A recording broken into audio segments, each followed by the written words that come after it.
बर्तमान मुझे ब्रह्मपुर महानगर अंतर्गत आंकुली शिल्पांचल ओभरब्रिज निकट में एवं आप देखते ये जो ओभरब्रिज अच्छी एठार ओभरब्रिज टी किभली मोड़ नहीं मोड़ निकट में देखुए जानवाहन गुड़िक बहुत समय धरी अटकी रोचे कारण यही मोड़ निकटवर्ती जो सर्विस रोड टी रही दिन को दिन संकुचित होबार लगी यह रास्ता अति संकीर्ण हो जाऊँगी जहाँद्वारा लोक मैंने जावासियार जी तकलीफ हो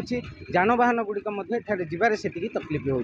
बर्तमान मो निकट में एठाकर स्थानीय बासिंदा अंचल बासिंदा अच्छा एवं किसी बुद्धिजीवी रही चलते से प्रतिक्रिया नेबा और से कौन सब प्रतिक्रिया रही चलते जाना मुहली अरविंद मंडल आंकुली रहे देखो आंकुली जदि मुख्य द्वार ने ए शिल्पांचल ओभरब्रिज निकटटा हूँ मुख्य द्वार आंकुली गाँ भितर को जीवाई हेले ये बहुत संघर्ष कर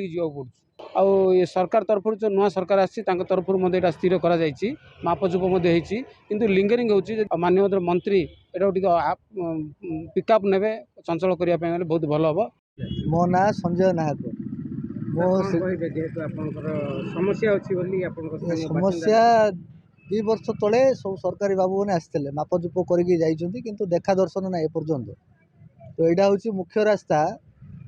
माने बहुत सब गाड़ी बड़ गाड़ी गुड़ाक हेवी वेहिकल गुड़ाक बुलेला बेले बहुत असुविधा हो छोट बड़ प्रतिदिन गोटे 2टा एक्सीडेंट आम देखी था सरकार को आम अनुरोध करुँ तुरंत या पदक्षेप नियंतु रास्ता प्रशस्तीकरण करूँ लोक जावासिया बहुत असुविधा हो। मो ना दुखीचाम पात्र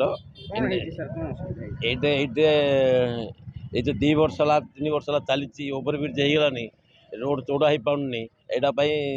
तुरंत कि रास्ता चौड़ा हो बोली आम टे सरकार अनुरोध कर। मो ना दाशरथी नायक मु आंकुली निवासी